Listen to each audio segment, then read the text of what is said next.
Oremos. Deus eterno, nossa alma possa descansar no Senhor, porque nesse mundo tenebroso, nesse mundo de trevas, só há refúgio debaixo das tuas asas. Que possamos sentir seguros nesta manhã e durante toda a nossa vida, debaixo da tua proteção.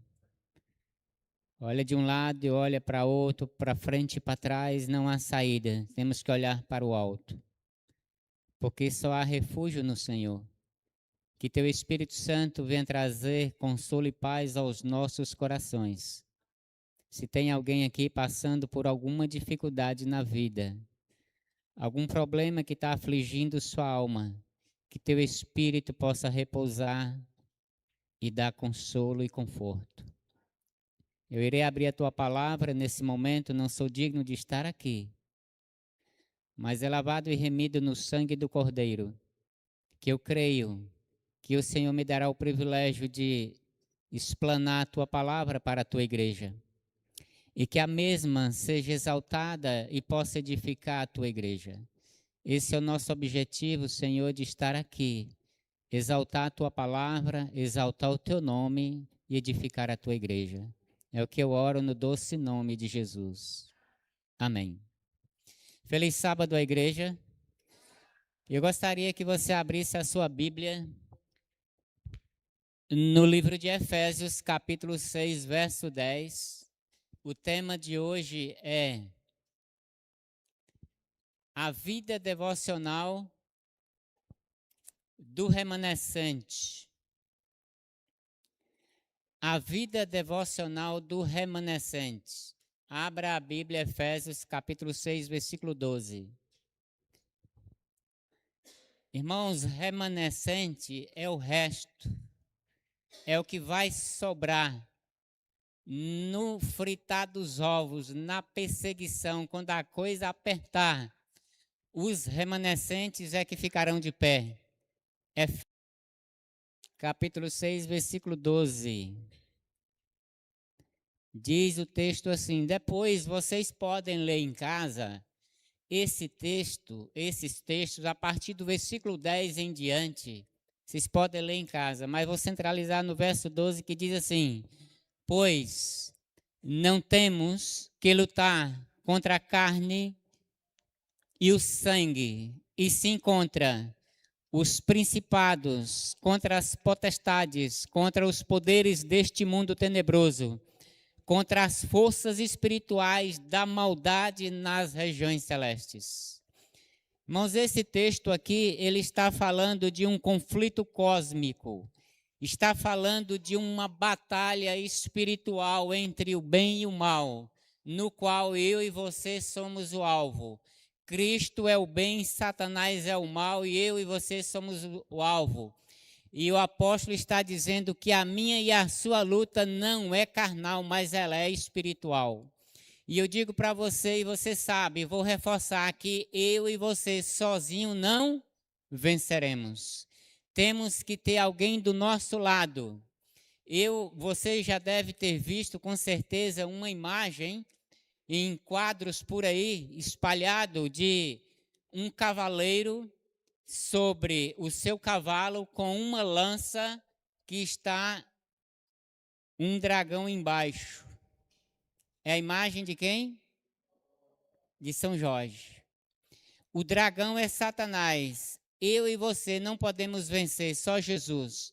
São Jorge não venceu, mas Jesus Cristo sim, venceu por ele. E eu quero dizer para você que esse tema dessa manhã é um tema, eu vou usar a palavra extremista.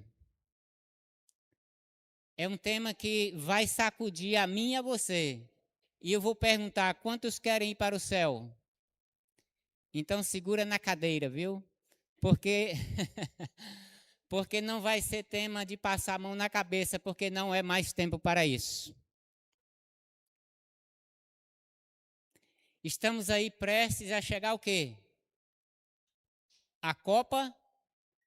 Sonoplasta, projeta aquela imagem, por favor, de Neymar. A Copa do Mundo está chegando aí. Olha só, aqui é um meme. Aqui embaixo está bem assim, ó, memes e ASD. Alguém adventista pegou a imagem de Neymar. Ele não está falando aquilo ali, mas pegou a imagem, montou e a frase diz: crente não pode assistir a Copa porque a Copa é do mundo. 1 João 2, verso 15 diz assim, aí é um trocadilho. Não ameis o mundo nem o que há no mundo, porque aquele que ama o mundo, o amor do meu Pai não está nele. Então o texto de João está dizendo que não devemos amar o mundo nem as coisas que nele há, porque se assim o fizermos, o amor de Deus não estará em mim e em você. Está vindo aí a Copa do Mundo. Os olhares do mundo inteiro vão estar para onde? Voltados para a tela de televisão, menos o meu. Amém? E o seu também, amém? Porque o olhar do crente deve estar para onde? Eis que vem com as nuvens e todo olho. Então o crente não pode realmente assistir a Copa do Mundo. Quantos concordam? Eu concordo. Seja sincero, seja sincero. Eu quero que você seja sincero. Você concorda que crente não pode assistir a Copa do Mundo? Eu concordo. Seja sincero. Se você não concorda, para demonstrar a garra, o poder e a força que os jogadores exerciam dentro do campo de futebol. Associado a quem? A Satanás. E, por uma decisão do clube, no ano de 1979, eles resolveram tirar Satanás do escudo. Porque o clube tinha passado 52 anos sem ganhar um título. Quando tirou Satanás do escudo, coincidentemente ou não, o clube passou a ganhar 5 vezes consecutivas o campeonato da Colômbia. Com o passar do tempo, voltaram a colocar novamente a imagem de Satanás. E tem até hoje. Aonde eu quero chegar? Não sei se foi no ano passado ou foi em 2024. A nossa igreja de Morada da Lua, a direção jovem, resolveu fazer um torneio de futebol lá no Merandolina, em Barreirinhas, para arrecadar fundos para o departamento jovem. Quando eu vi aquela imagem, né, aquela imagem do convite para o torneio, eu comentei com a minha esposa, isso não vai prestar. Foi dito e certo. Alguns jovens aqui, talvez estava lá. Irmãos, no torneio, a nossa igreja de Morada da Lua, de Barreirinhas, saiu nos tapas lá. Saiu... Não é coisa nem de rir. Irmãos, saiu nos tapas. E só foi gente correndo para todo lado. E alguns jovens que não eram adventistas, que estavam lá, disseram assim, esse é os crentes? E Satanás, ó, aplaudindo. E saíram correndo atrás de arma, atrás de faca, foi um alvoroço. O irmão José Martins, alguns conhecem, ele conta que 2 anciãos inventaram de jogar bola e foram se jogar em times diferentes. Lá um deu a entrada no outro, quebrou a perna, saíram nos tapas e ele está na cadeira de roda até hoje.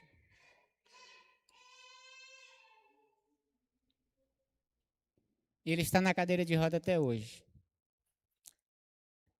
Agora, Gabriel Estevão, muitos aqui conhecem o testemunho de Gabriel Estevão. Gabriel Estevão é um africano que desde do ventre da sua mãe foi dedicado a Satanás. Quem não assistiu, são vários vídeos dele, mas vocês podem pegar alguns ali. O que eu quero trazer aqui é que ele conta um testemunho sobre a questão do futebol. Inclusive tem um livro dele que ele escreveu e a maioria e o testemunho dele está nesse livro também. Se eu não me engano é Como Fui Resgatado das Trevas, é algo mais ou menos assim. Eu tenho uma imagem dele ali gravada desse livro. Ele conta quem pode falar isso com autoridade, quem era lá do outro lado, quem servia a Satanás, quem viveu o grau mais alto do satanismo, tem autoridade para falar. Isso nos serve de advertência. Ele fala, lembra da Copa de 98, parece que foi na África, se eu não me engano, 98. Diz que na cerimônia de abertura da Copa, eram feitos rituais satânicos de sacrificar crianças e o sangue das crianças era bebido. E ele diz que o campo de futebol é o santuário, a bola é o Deus Sol, os jogadores são os ídolos e a torcida, os adoradores.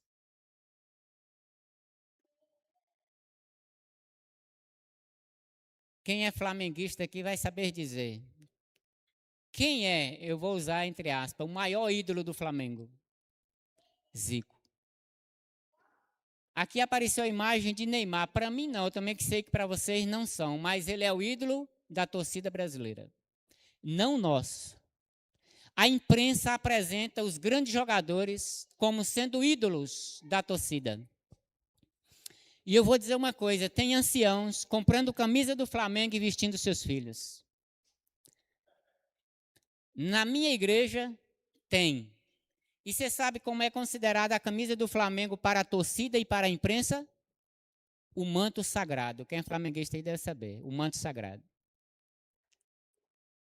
Então, o texto que foi lido de Efésios 6,12 diz que a nossa luta ela é espiritual. Não pense que Satanás está de braços cruzados, deitado numa rede, esperando a banda passar. Ele está trabalhando de várias formas para tirar eu e você do reino de Deus. Eu tenho aqui em minha mão uma caneta, estou segurando bem no centro dela. Aqui existem as duas extremidades. As pontas são extremidades e o centro é o meio. A gente ouve muito falar por aí, entre os pastores, ensinando a nós, que nós não podemos ser extremistas. Não podemos estar aqui e nem aqui, temos que ser equilibrados. Já ouviu isso? O extremista rigoroso não podemos ser e nem o extremista relaxado. Então temos que estar no meio equilibrado, certo? Eu vou perguntar à igreja e pode responder sem medo. Vocês concordam com essa tese? Com esse conceito? Quantos concordam ou ficaram na dúvida? Concorda? Eu sei que muitos ficaram na dúvida, mas nós vamos tirar a dúvida aqui agora. Irmãos, você sabia que a religião de Jesus Cristo é extremista? Eu vou mostrar na Bíblia que a religião de Jesus Cristo é extremista. A religião de Jesus não está nem aqui, nem aqui. A igreja de Laodiceia, capítulo 3 de Apocalipse. Jesus diz que a igreja está aqui, morna. Quem dera estivesse fria ou quente, mas está aqui. E ele disse que vai fazer o quê? Vai vomitar da boca. Agora você pode perguntar, mas por que Jesus deseja que estivesse ou fria ou quente? O desejo não seria só quente? Por que fria? Porque o frio é aquele que está perdido e sabe que está perdido e há possibilidade dele voltar a ser quente. O que está morno, para ele está igual o banho-maria, está igual o vento levou, para onde soprar, igual uma folha seca, para onde soprar vai. O frio, eu já vi muitas pessoas dizerem assim, isso é verdade e é sincero, isso é bom. Eu sei que estou perdido. Isso está frio, então ele sabe, ele tem consciência. Há a possibilidade dele voltar a ser quente, agora o morno é diferente. Agora eu vou mostrar os textos. Eu quero 3 voluntários aqui, por favor, só para questão de ilustração, porque para ficar bem memorizado na sua mente, 3 pessoas, por favor, aqui à frente. Vocês não vão falar nada, é só para me ilustrar. Quem são os corajosos? 3 pessoas, pronto, 3 mulheres representando a igreja, muito bem. A esposa do irmão Carlos eu quero aqui, porque depois eu vou dizer. Irmãos, aqui ó, 2 extremos e o equilíbrio. A irmã Fernanda disse que concorda com o equilíbrio, então deu certinho. 2 extremos e o equilíbrio, certo? Aqui é só para ilustração. É a extremista exagerada, ela é equilibrada e ela é... Foi ela que disse, viu, irmã? Não, brincadeira, estou brincando. É só para questão de ilustração, é só para ilustrar. Porque, olha, na igreja tem essas 3 classes de pessoas: a extremista, a equilibrada e a relaxada. Ok? Só para ilustrar, certo? Agora eu vou mostrar alguns textos e vou perguntar a vocês em qual das 3 aqui o texto se encaixa, certo? Pode mostrar, por favor, irmão, o primeiro texto. Lucas capítulo 9, versículo 23. Lucas 9, 23. Vamos ver se esse texto está enquadrando em uma delas aqui. Dizia a todos: se alguém quer vir após mim, a si mesmo se negue dia a dia, tome a sua cruz e siga-me. Esse texto se encaixa em qual das 3? Então vai contando, um ponto para você, viu? O próximo texto, verso 62 do mesmo capítulo. Vai contando quantos pontos, viu? Verso 62. Mas Jesus lhe replicou: ninguém que, tendo posto a mão no arado, olha para trás, é apto para o reino de Deus. Aqui é usada uma linguagem da vida agrária, aplicado a: se eu e você já descemos as águas batismais, o que aconteceu? Colocamos a mão no arado. Mas se eu olho para trás, se eu abandono, como fez a mulher de Ló, eu desisto. O que acontece lá? Não é apto para o reino de Deus. Você botou a mão no arado, você tem que continuar. Esse texto se enquadra em qual dos 3? Aqui?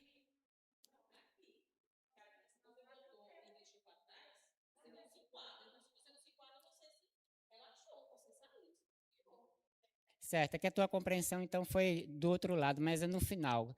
Olha, olha só o texto novamente, ó. Ninguém que, tendo posto a mão no arado e olha para trás, é apto para o reino de Deus. Então, se olha para trás, é lá. Mas se quer continuar, é aqui. Mas o seu pensamento está certo. Entendeu? Então, se desiste, é lá. Mas, para continuar, precisa o quê? Colocar a mão no arado e continuar o trabalho. Então, 2 pontos. O próximo texto é Lucas capítulo 11, versículo 23 e versículo 24. Lucas 11, 23 e 24. Olha só: quem não é por mim é contra mim. Quem comigo não ajunta se espalha. Ou é ou deixa de ser, não tem meio termo, é lá ou é cá. Ele se enquadra com quem? Quem comigo não ajunta se espalha. Quem não está comigo está contra mim. Ou é ou deixa de ser. Se enquadra aqui. E o verso 24. Verso 24. Quando o espírito imundo sai do homem, anda por lugares áridos, procurando repouso e não achando, diz: voltarei para a minha casa de onde saí. Jesus usa essa linguagem de nós que somos a casa, que é um corpo, que é onde o Espírito entra, o Espírito Santo, quando entra, expulsa o espírito que existia da cegueira, o espírito que nos prendia no mundo, nos prendia. Aí Jesus vem com seu espírito e expulsa, ele sai por lugares áridos, vai, só que roda, roda, roda e não acha onde repousar. Aí ele se lembra de onde ele saiu. E diz: epa, a casa está vazia, vou entrar. Aí nós precisamos fazer o quê? Fechar a porta para ele não entrar.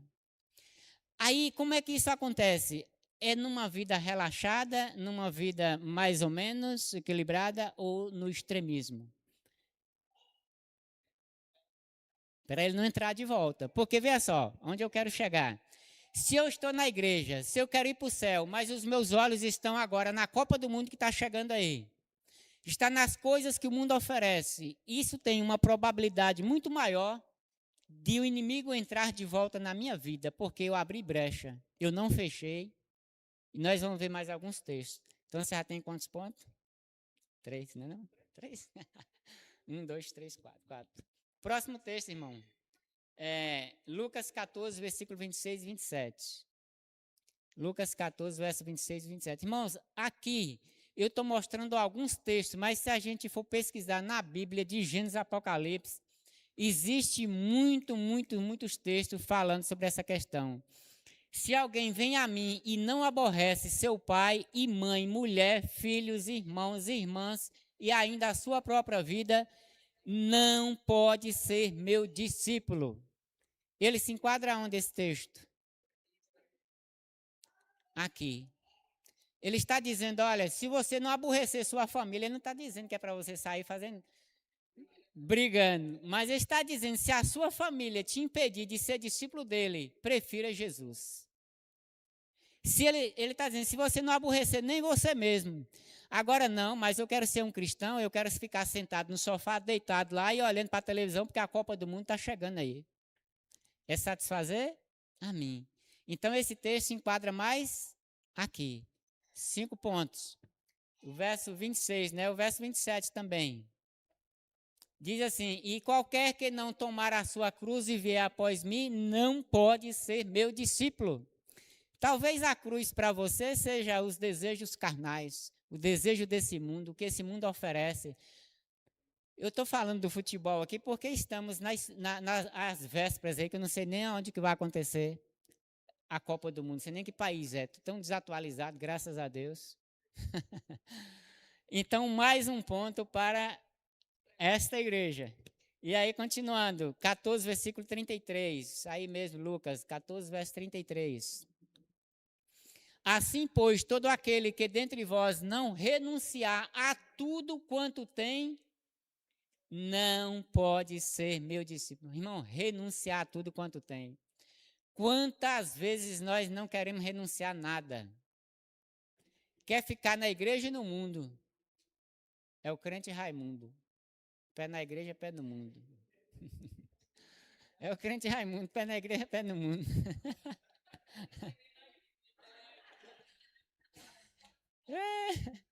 Raimundo. Mas é um trocadilho, viu, irmã? Isso é um trocadilho. Então deu certo, não foi? Essa é um trocadilho. Então, mais um ponto. Vamos lá, estamos encerrando aqui. Agora sim.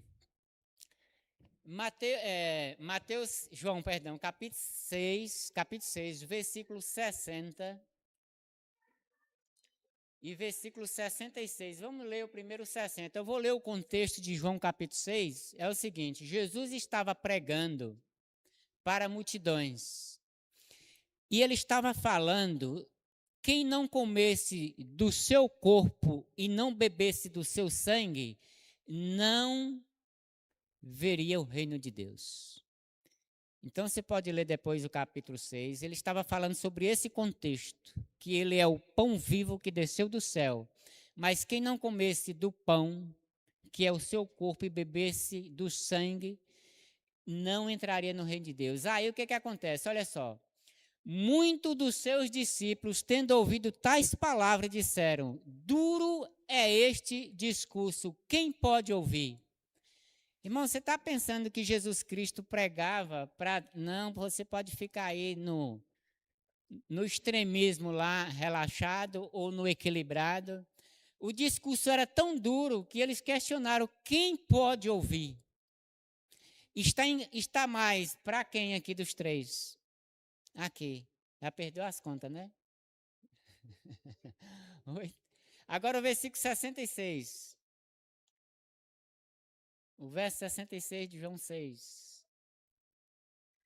Olha só, À vista disso, muitos dos seus discípulos o abandonaram e já não andavam com ele. Aí você quer que aqui no púlpito venha sermõezinhos passando a mão na cabeça.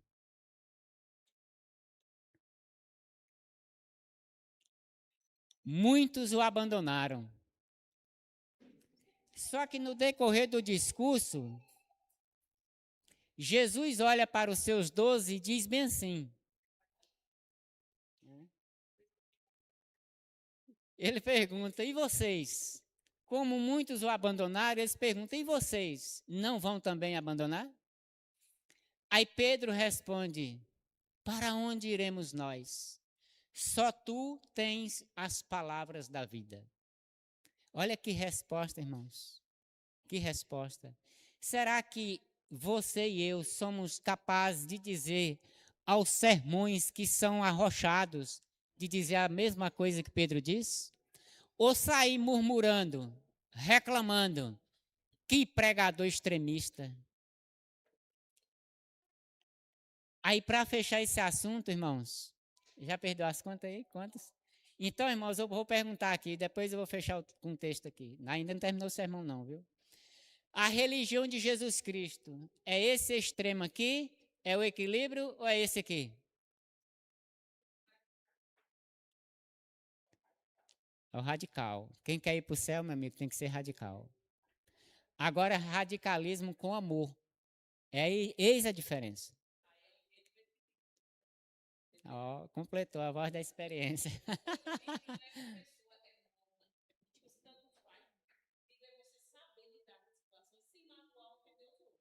Amém? Então, Deus seja louvado. Obrigado. Vamos continuar o sermão, não terminou não. Obrigado.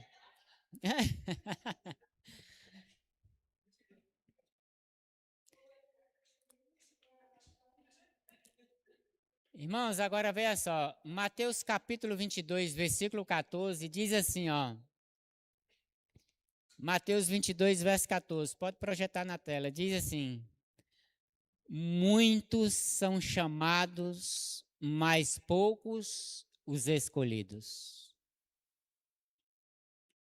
Quem serão os escolhidos? Quem tem mais probabilidade de ser escolhido? Relaxado ou extremista? Extremista não com legalismo, extremista com amor, como a irmã completou. Deu para entender? O que eu quero dizer é que se nós queremos ir para o reino de Deus, precisamos mudar as nossas atitudes.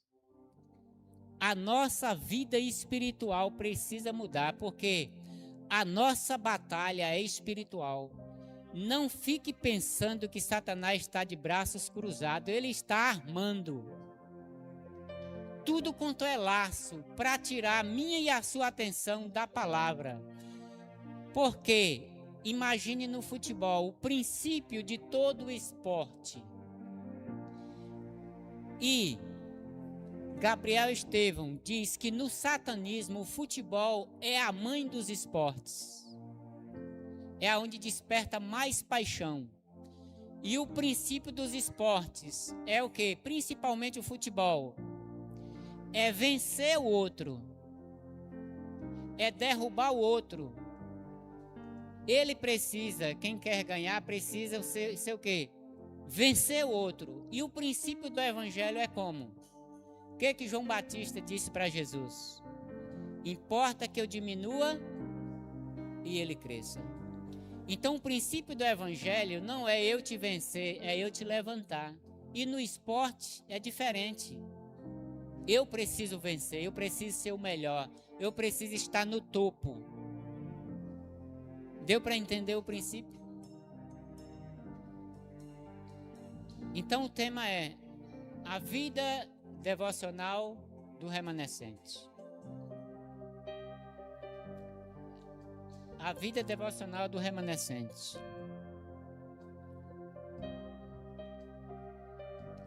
Muitos conhecem isso aqui, né? Eventos finais. O nome já está dizendo Eventos Finais. É um livro compilado. É um livro tirado várias passagens de outros livros e colocado aqui com esse título. E tudo dentro de um assunto que no capítulo 5 tem justamente esse tema que eu estou dizendo para vocês. Que eu vou aqui ler alguns trechozinhos aqui que eu acho relevante para nós, para quem quer ir para o céu. Para quem quer ir para o céu, irmãos, precisamos mudar as nossas atitudes.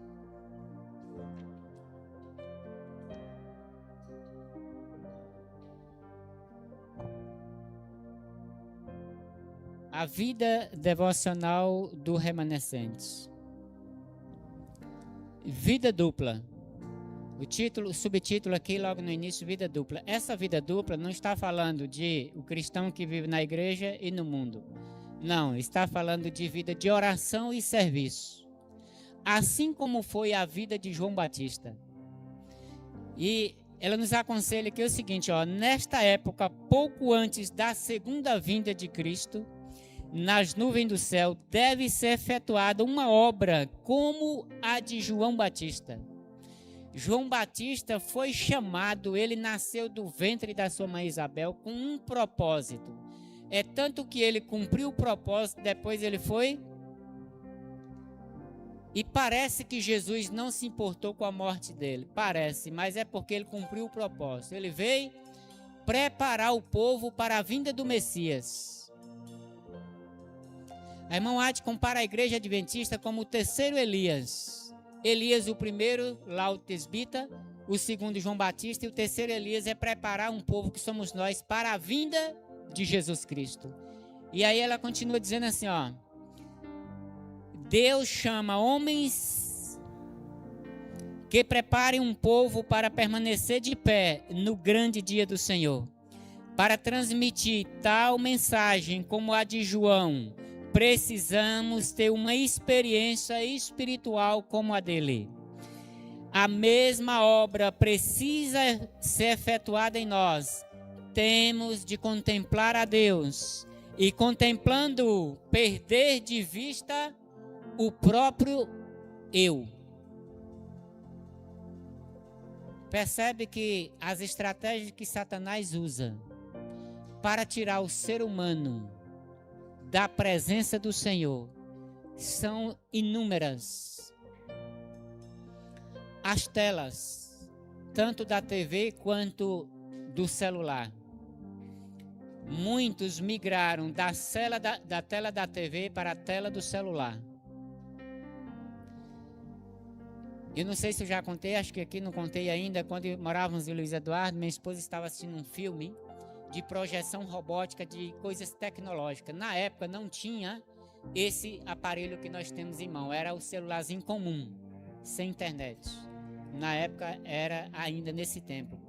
E você sabe qual foi a frase? Eu estava só ouvindo, sentado no sofá e ouvindo, e uma frase que o ator lá, que era o próprio, claro, projeto de Satanás, disse, ele falou bem assim, a nossa intenção é controlar a mente dos jovens.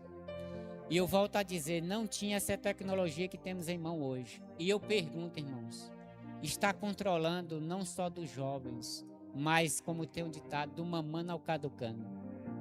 Crianças pequenas, doentis, por causa de telas.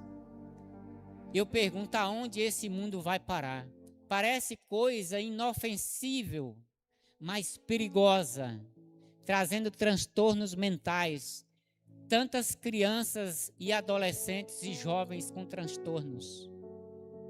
Se tirar um aparelhozinho da mão de uma criança, é capaz, de um adolescente, é capaz de matar o pai ou a mãe por causa disso. Como já tem muitos casos que a gente sabe. Irmãos, estratégia, estamos num mundo, numa guerra espiritual. E nenhuma guerra, todo exército que vai para uma guerra, eles estudam primeiro o inimigo. Eles estudam a estratégia do inimigo para poder avançar e saber como lidar, como lutar. Irmãos, nós estamos numa guerra e nós não estamos estudando sobre as estratégias do inimigo. Quando o Gabriel Estevão conta isso, e eu passei para vocês aqui agora, leia aquele livro Viagem ao Sobrenatural, eu tenho ele, de Roger Morneau, já citei ele aqui uma vez quando eu preguei aqui, também de um ex-satanista, ele já faleceu em 98. quando a gente lê, a gente ouve testemunho de pessoas que viveram do lado de Satanás, é mais fácil a gente compreender as estratégias que o diabo prepara. Para você ter uma ideia, o irmão Edivan, que faleceu agora, ele tem um canal no YouTube, o Ancião Pregador, e um dia eu vendo um vídeo dele, ele conta que ele, quando a sua primeira esposa faleceu, no dia seguinte, ele estava deitado na sala da sua casa. E apareceu a suposta esposa dele, mas era Satanás. Apareceu na forma da esposa, consolando ele. Como ele conhecia as Escrituras e sabia que não era a esposa, ele repreendeu na hora. E Satanás bateu em retirada. E a irmã White diz que um dos piores enganos que Satanás irá executar no fim dos tempos, um deles é o diabo aparecer em forma dos entes queridos, dos que já faleceram, em forma humana. E Gabriel Estevão diz também lá na cerimônia que eles participavam, que aqueles que resolviam abandonar o satanismo, muitos deles eram levados para ser sacrificados, e Satanás aparecia em forma desse falecido, fazendo coisas parecendo ser a própria pessoa.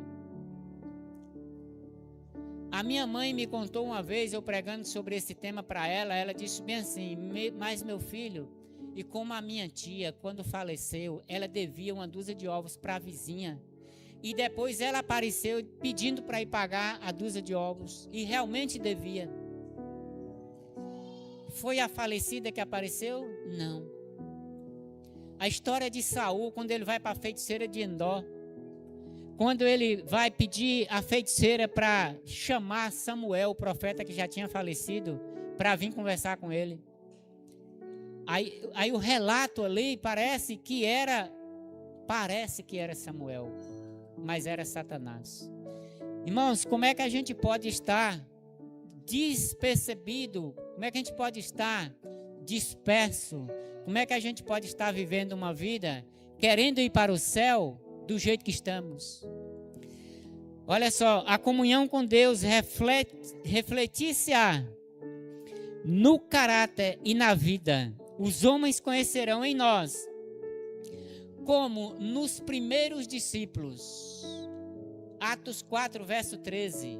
Lembra que aqueles homens olharam para Pedro e os discípulos e disseram bem assim, está lá em Atos 4,13, estes verdadeiramente estiveram com Jesus.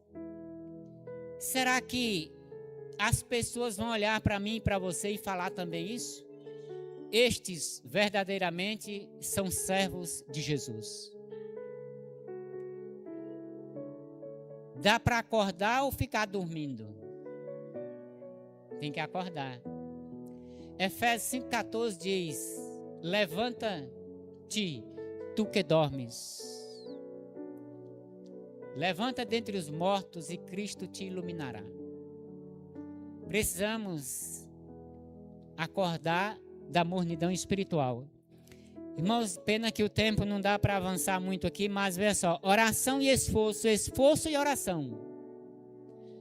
Oração e esforço, esforço e oração serão a ocupação da vossa vida. Eu, diante de uma TV, para assistir novela, assisti Ana Maria Braga. Ainda existe ainda Ana Maria Braga? Para assistir, me desculpa a palavra, tanta porcaria que tem na televisão, que tem na frente, nas telas do celular, perdendo tempo, enquanto a irmã White aconselha a orar e se esforçar. Deve ser a minha e a sua ocupação. Sabe por quê? Porque eu e você, nós queremos ir para Nova Jerusalém e não para Babilônia. Se você quer ir para a Babilônia, continua como está. Mas se você quer ir para Nova Jerusalém, precisamos de mudar de atitude. E aí ela aconselha, olha só, firmemente fundados em Cristo, aquele que nada faz se não orar aquele que nada faz se não orar, um dia vai deixá-lo de fazer. Se eu e você não orarmos, um dia nós não teremos mais prazer em oração. E o inimigo vai ganhando terreno. E ainda continua. A tempestade vem, a tempestade que há de provar a fé de todo homem. Estudamos sobre a fé essa semana. De que espécie é? Os crentes devem estar agora firmemente arraigados em Cristo. Do contrário, serão extraviados por algum aspecto do erro. Far-nos-ia bem passar diariamente uma hora refletindo sobre a vida de Jesus. E ela diz, em especial, as últimas horas dele. Eu já tive a oportunidade de ler nos 4 evangelhos as últimas horas de Jesus. E ela pede para que passemos mais tempo refletindo nisso. Agora, a hora está um pouco avançada, mas isso aqui, irmãos, para a gente encerrar. A necessidade de estudar a Bíblia. A necessidade de estudar a Bíblia. Veja só. Nenhum coração renovado poderá ser conservado em estado de aprazibilidade, ou seja, sentir prazer, sem a aplicação diária do sal da palavra de Deus. A palavra é o sal que tempera. A graça divina deve ser diariamente recebida. No contrário, homem algum, e mulher também, viu? Permanecerá em pé. Oração e estudo da palavra. E continua. Seja a vossa fé consubstanciada pela palavra de Deus. Agarrai firmemente o testemunho vivo de Deus. Agarrai a verdade. Tende fé em Cristo como Salvador pessoal. Ele tem sido e será sempre a nossa rocha dos séculos. Isaías 26, verso 4 diz, confiai no Senhor perpetuamente, porque o nosso Deus é uma rocha eterna. Os cristãos devem estar se preparando, não para assistir à Copa do Mundo, mas se preparando para o reino de Deus, se preparando para aquilo que logo irá cair sobre o mundo como terrível surpresa. E esta preparação deve ser mediante diligente estudo da palavra e pelo levar a vida em conformidade com seus preceitos. Pessoa alguma, a não ser os que fortaleceram o espírito com a verdade da Escritura, poderá resistir no último grande dia. Apenas os que forem diligentes estudantes das Escrituras e receberem o amor da verdade estarão no abrigo dos poderosos enganos que dominam o mundo. Lembra de Mateus 4, onde Cristo e Satanás frente a frente? Foi o quê? Uma disputa de Bíblia. Jesus usando está escrito e Satanás usando até Salmos 91, verso 15, dizendo, também está escrito, Deus dará ordem aos teus anjos para que não tropecem em nenhuma pedra. Então pode lançar daqui, porque está escrito. Irmão, Jesus venceu Satanás como? Com a palavra. Agora, como eu vou perder tempo vendo coisas que não são edificantes, perder tempo e não estudar a palavra? Porque o Espírito Santo nos fará lembrar quando aconteceu o que está em Amós, capítulo 8, verso 11, verso 12, que diz assim, naquele dia enviarei fome sobre a terra, não fome de pão nem sede de água, mas da palavra do Senhor. Muitos correrão do norte ao oriente, buscando a palavra, mas não a acharão. Quando ela for tirada, eu pergunto para mim e para você, e agora? Se ela não estiver, como a irmã White diz bem assim, eu acho lindo isso aqui, ó. Eu acho lindo isso aqui, ó.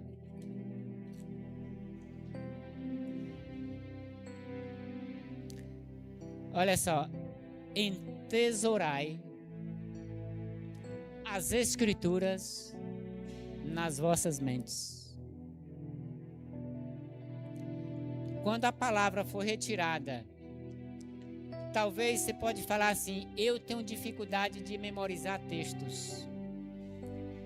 Irmãos, os discípulos também tinham. E não tinham o Novo Testamento escrito, era só ouvindo o que Jesus pregava. Mas na hora da aflição, na hora da perseguição, na hora diante dos tribunais, o que Jesus falou para eles? Que eu vos fará lembrar tudo quanto vos ensinei. Se você nunca leu, como é que o Espírito Santo vai te lembrar? Só vai lembrar se você ler. E ela diz que as Escrituras servirão de muros de proteção. Provérbios capítulo 2, verso 4 em diante, para nós encerrarmos, vamos para Provérbios capítulo 2, verso 4. Para a gente encerrar. Gostaria de passar mais tempo explanando aqui, mas infelizmente não dá mais tempo.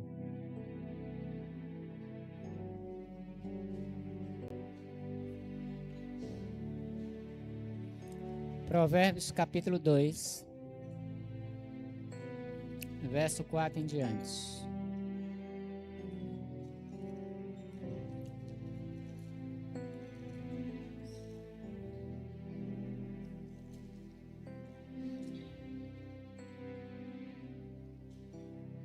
Vamos ler a partir do verso 3. Olha só. Jeremias capítulo 33, verso 3 diz assim: clama a mim e responder-te-ei, e te anunciarei coisas grandes e ocultas que não sabes. Deus está dizendo: clama, e eu vou te anunciar grandes coisas que estão ocultas. E agora o verso 3 diz assim, ó: e se clamares, a mesma expressão de Jeremias, se clamares por entendimento e por inteligência, alçares a tua voz, ou seja, erguer a tua voz. Olha a comparação que é feita no verso 4. Se como a prata a buscarem,